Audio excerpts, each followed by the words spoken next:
Finished. What do you think happened for the next 25 minutes? We were only talking about children, family, social work, society, the latest party that we were at. That's it. 5 minutes and the meeting was over.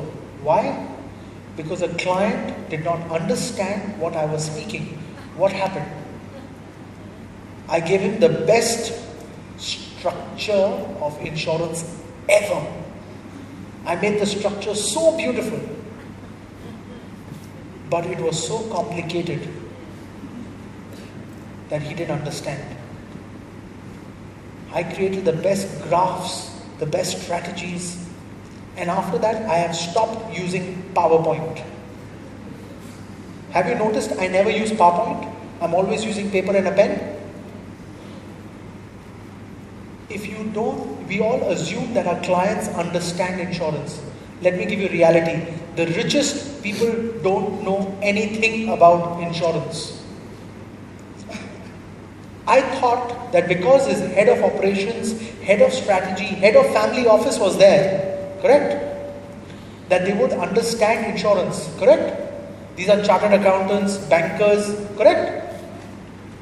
Chartered accountant sitting over there. He should know insurance. No. You know what question the chartered accountant asked me? He's like, Sanjay, insurance is only required if I'm buying income protection. He's not worried about his income. He's got $4 billion. What's wrong with you? Do you understand? And that was the mentality of the chartered accountant. Now, because my presentation was so complicated and the client had closed down, I said there's no point in me arguing with him. I will lose my value. So I did not argue. It's been 7 years. Till today, I cannot get another appointment for business. I still meet him. I still meet him in parties and everything, but I can never get another appointment. So guys, if there was one thing I could tell you to take away from this, please keep it simple. Assume your client doesn't know anything about insurance. And please grow your level to reach the next level. How do you do that? You build your network. It's a staircase. You have to climb one level at a time. You cannot straight away take the elevator and go up. That's not life. Life is a staircase. And you have to go up slowly. I started with $25,000 as my sum assured. I've done that. I've done $25,000 cases. Every year, I increase my level. Every year. It's taken me 13 years to get here. It didn't happen in the first year. Because I was not educated. Today, I'm more educated. Today, I'm more experienced. I've learned from my mistakes. I've made so many mistakes. I've learned from them. I've lost so many clients that today, my closing ratio is 9 out of 10.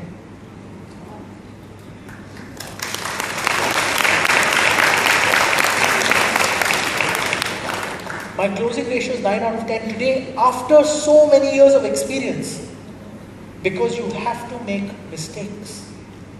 Or you learn from other people's mistakes. So you learn from my mistakes. That's why I'm sharing this with you. Learn the mistakes I have made. Don't commit the same mistakes. Don't assume your client knows everything. Your client doesn't. Keep it very simple. And remember the process that I started with. Opening, presentation, closing. You have to learn that whole process and underwriting. Because you might be good at all of that, but if the underwriting stops, it all fails out.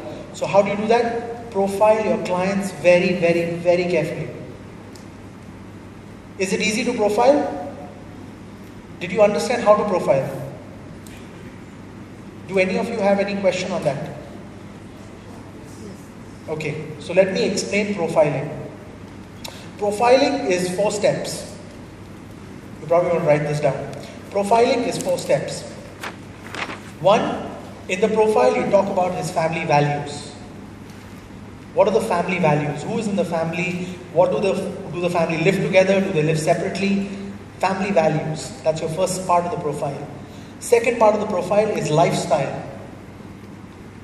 How does he live his life? What is his daily routine? Giving a brief idea. If there's something bad in his routine, don't tell the underwriter. Good stuff, good stuff. See, you give the underwriter the information that is important to him. Which is, for example, I just told you, right? Girl, boy. You don't go to the boy and say, by the way, the girl, she likes to stay away from her parents. Right? You don't say that to the guy. Let him find out for himself. You have to sell the relationship, right? So you always give the good side. When you go to meet a girl, you always tell her good things, right? You never say the bad things. I'm a good guy, I'm this, I'm that, I'm this, I'm that. By the way, I also smoke. No? You don't say the smoking part. Let her find out herself. When you go partying, she sees you carrying a cigarette. You also smoke? Yeah, but darling, you want me to leave it? I'll leave it.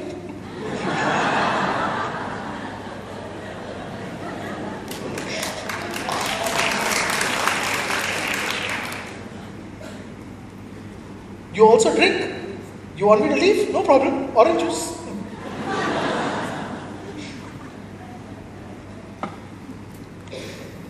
So the second part was lifestyle. The third part, financial capabilities. Not financial underwriting. See, there's a big difference.